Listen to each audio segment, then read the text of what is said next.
Миссия 2. Миссия малых возможностей.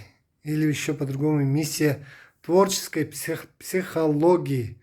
Потому что психология здесь у этих людей сильная сторона. Они хотят понять других людей, понять ситуации. Но почему миссия малых возможностей?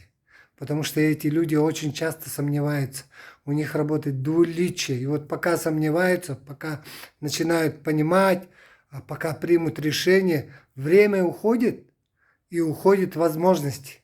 Пока он согласится через 3 дня, время-то уже ушло и деньги ушли. И поэтому называется миссия малых возможностей. Еще они выстраивают отношения же, теплые отношения хотят выстраивать.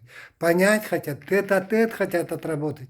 И когда вот тет-а-тет, это же маленькие тоже возможности, понимаете, безмасштабно действуют. А почему манипуляция? Потому что миссия 2 это люди, которые постоянно манипулируют чувствами других людей.